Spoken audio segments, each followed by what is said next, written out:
neste momento, Deus, através desta emissora, leva até você mais um programa de fé, com mensagens, hinos e orações a seu favor.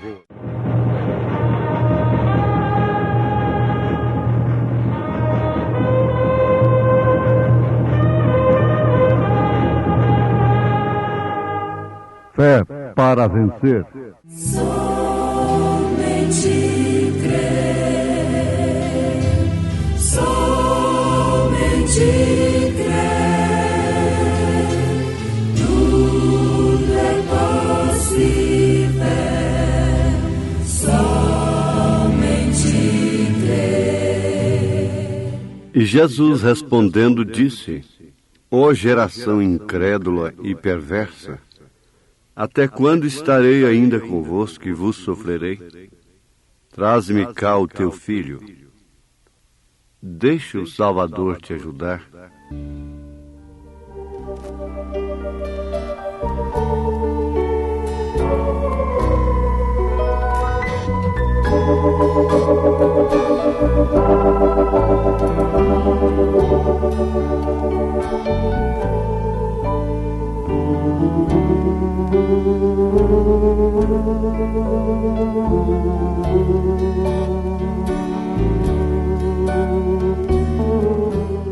Quando controlados pela dúvida, o maior inimigo do homem são os seus sentidos.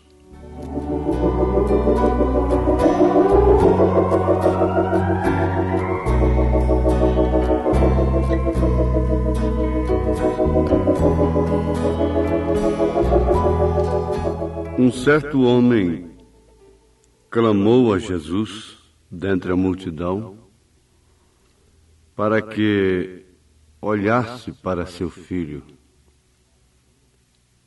pois era o único que ele tinha, e um espírito o tomava de repente e o despedaçava até espumar, numa expressão bíblica, e só largava o rapaz depois de o ter quebrantado. E diz aquele pai desesperado a Jesus: roguei aos teus discípulos que o expulsassem, e não puderam. E Jesus respondendo disse: ó geração incrédula e perversa, até quando estarei ainda convosco e vos sofrerei? Traze-me cá o teu filho. E o resultado é que o menino foi derrubado pelo demônio na presença de Jesus, e com isso ele foi curado, foi libertado. Agora, ouvintes, é bom lembrarmos que incredulidade é uma qualidade, é um qualificativo, é qualidade de incrédulo. É descrença, é falta de fé, é irreligião e até mesmo ateísmo. Jesus lançou em rosto não dos pagãos e nem mesmo dos seus inimigos, lançou em rosto de seus discípulos a sua incredulidade. E agora ele diz: geração incrédula e perversa. Já aprendemos que o pecado, conhecido mesmo em sua forma, em sua raiz, é a incredulidade naquilo que Deus promete, naquilo que Deus fala. Se Deus promete nas Escrituras Elias para vir restaurar todas as coisas, agora no nosso tempo, e discípulos de Jesus não creem, crentes não creem nisso, por causa da má interpretação das Escrituras, então eles estão em pecado, estão no pecado mãe, eles estão no pecado forma, na raiz do pecado, que é a incredulidade, que por sua vez é dúvida. Agora, o maior inimigo do homem são os seus sentidos, quando controlados pela dúvida. Porque nós temos como maior inimigo nosso a visão e o tempo, por não sabermos esperar o tempo das coisas. Nós nos desesperamos e damos passos precipitados e provocamos um aborto em coisas profundas. Isto é certo. Agora veja o mal que a incredulidade causa. A incredulidade causa muitos males que não ferem o princípio social religioso da pessoa. Eles não foram julgados como adúlteros, como assassinos, como fumantes, roubadores, viciados, mas foram julgados como incrédulos. Ainda bem que foram julgados como incrédulos aqui.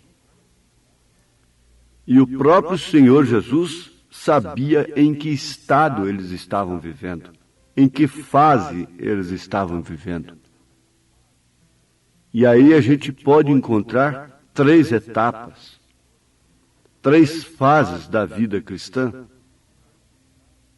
Nós encontramos justificação pela fé, santificação e batismo do Espírito Santo. Mas eu pensei em 3 estados do homem, dos discípulos, dos filhos de Deus. 3 fases, 3 estados: a chamada, o penhor e o batismo do Espírito Santo. Quando eles foram chamados de incrédulos, eles estavam ainda sob a fase da chamada. Eram pessoas que ele havia chamado após si. Depois ele deu o penhor, soprou sobre eles, dizendo: recebei o Espírito Santo. Isso foi o segundo estado deles. Então eles saberiam esperar o terceiro passo, que era ser cheios do Espírito Santo, para então tornarem-se em testemunhas vivas, tanto em Jerusalém como em Samaria e em todos os confins da terra. Nós encontramos também 3 estados na vida de Jó. O primeiro foi bom, o presente foi mau, péssimo, mas depois o último foi ótimo, excelente, maravilhoso. Por que o segundo foi mau? Os denominacionais que cercavam a Jó diziam que ele tinha pecado. Mas diz o profeta desta era que Deus estava trabalhando com ele à sua maneira, não à maneira que seus amigos pensavam. E nós aprendemos que Deus não dá satisfação a quem quer que seja. Como Jesus começou um ministério independente do homem, ele também o terminaria independente. Ele tinha um ministério independente, porque Deus é autônomo, é absoluto, é soberano. Ora, Jesus começou um ministério independente. Ele teve um crescimento independente, independente até daquilo que as raposas tinham, que as aves dos céus tinham. Ele disse: as raposas têm seus covis.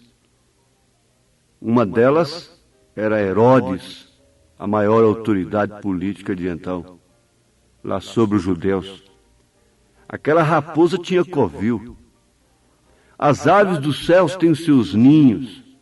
As denominações têm suas tradições, os fariseus, os saduceus têm os seus ninhos.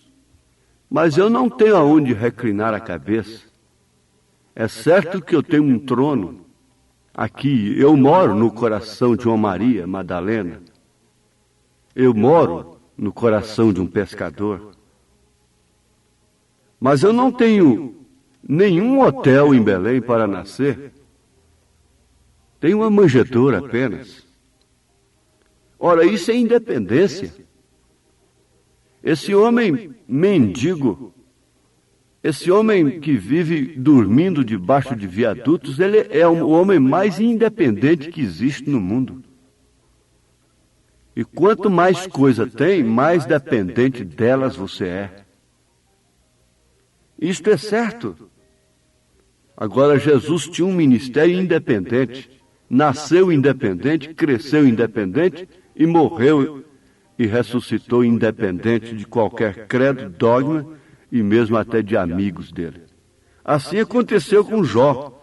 Ele tinha uma boa situação antes, como Jesus tinha a glória do Pai. Era ótima, não resta dúvida. Mas por que passar por tanto mal depois? Qual era a causa? Mas ele continuou independente de seus amigos, de sua mulher, que representa uma igreja louca. Continuou independente de qualquer coisa deste mundo. E parece que mais dependente da lepra. Dependente do escárnio, da afronta, do desprezo. Sim, tudo se completa em três. Mas logo em seguida, independentemente mesmo até da oração, de jejuns e de oração de quem se compadecesse dele, independentemente de tudo isto, o seu último estado foi muito melhor. Nós temos também o filho pródigo. Antes ele tinha um estado muito bom, estava na casa do pai, e não lhe faltava nada. Mas em certo momento, ele disse, eu vou sair. Dá-me o que me pertence. O pai não ficou na porta cercando. O pai não ficou alvoroçado com aquilo. Você quer? Deus deixa. Ora, como as pessoas querem censurar uma coisa que Deus permite? Isso que é incredulidade. Isso é passar na frente. Isso quer dizer passar na frente de Deus. Deus permitiu, o Pai permitiu e deu os dons daquele filho. Sabendo que ele era um filho, conhecia o seu sangue. Então o que aconteceu? O filho foi. Ninguém melhor do que o pai sabia que ele ia gastar aquilo com meretrizes e falsos amigos. Mas veja, deixar um estado tão bom, deixar a casa de pai, deixar amigos, deixar uma boa posição para ir gastar tudo que tem com meretrizes, com falsos amigos em terra estranha. Que escolha estúpida, que coisa louca! Isso deve ter causado muito comentário, muito murmúrio. Se houvesse telefone naqueles dias, haveria muitos telefonemas. Haveria viagem especial, visita especial e tanta coisa para tratar do assunto, como houve também de Jó. Mas o que acontece é o seguinte, que o pai não impediu.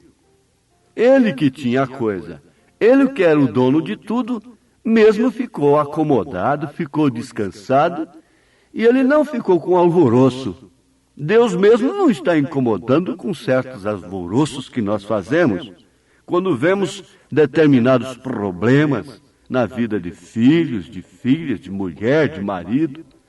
Deus mesmo não está nem se incomodando com aquilo. Ele sabe o que está acontecendo com a igreja nesse instante. Mas os cuidadores da obra de Deus, os zelosos, não é? Os fariseus da era, se preocupam tanto com o dinheiro como Judas preocupou. Eles são verdadeiros Judas da época. Eles se preocupam com o dinheiro, se preocupam com a viúva, mas nunca fizeram nada por elas. Eles nunca fizeram aquilo que o outro já fez. Eles nunca sabem que aquele ministério foi levantado independente de qualquer outro. Mas isso é certo. Você agora pense nisto, que você é uma filha de Deus. Sendo um filho de Deus, você não tem para onde ir. A esposa do profeta disse para sua filha, vá. Vá, deixou ir. Esse pastorzinho legalista fica aí na porta, olhando coisas, para ser diferente.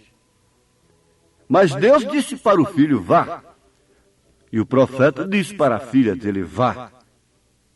Isso é tudo diferente, porque são incrédulos, geração incrédula e perversa. Nunca tem a fé perfeita. Eles falam dela de uma maneira muito bonita, como eles podiam falar do nascimento de Jesus. Mas quando Jesus mesmo estava nascendo, eles sabiam quem era em Belém, mas não sabiam onde era. E não sabiam que era ele. Por isso repudiaram. Mas vamos ver o último estado do filho pródigo. Voltando, barbudo, sujo, fedendo, desprezado por todos, mas abraçado pelo pai. Voltando para as bodas do cordeiro. O novilho foi morto, o anel foi usado, a festa tocou, 3 dias já estava, e aquilo, a coisa estava uma beleza ali, era uma festa maravilhosa. O último estado estava sendo melhor do que o primeiro. Justamente ao contrário dos incrédulos, que o último estado é pior do que o primeiro. E o profeta diz que se refere justamente às eras da igreja. O último estado é pior do que o primeiro.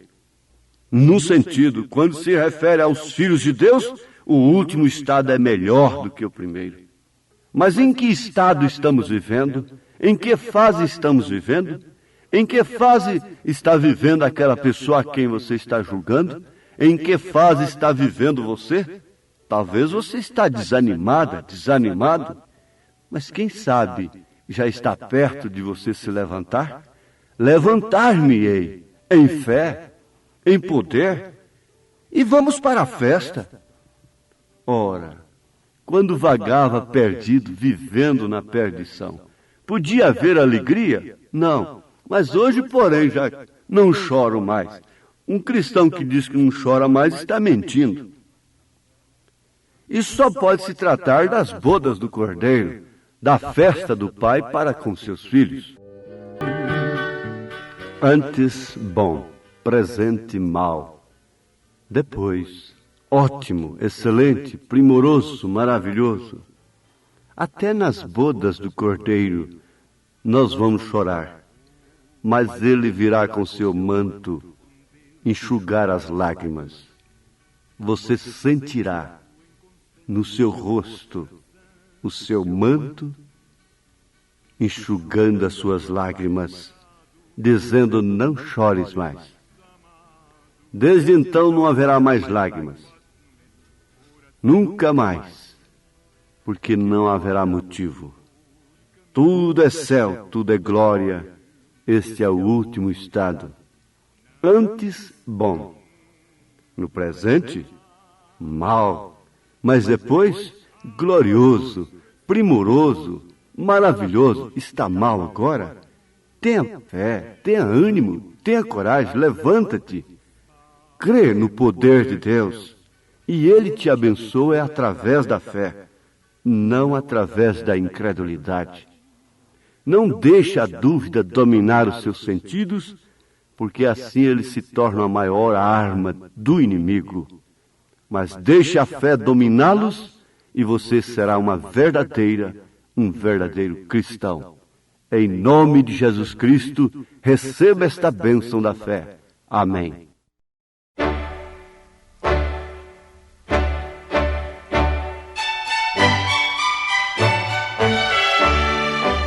Ouvintes, escreva-nos pela caixa postal de número 15.020, 15020, CEP 74.501-970, Goiânia, Goiás. O nosso endereço na internet é www.apalavraoriginal.org.br. Volte a nos ouvir amanhã novamente neste mesmo horário, nesta emissora, se o Senhor nos permitir, com fé no Filho de Deus, a fé que vence o mundo.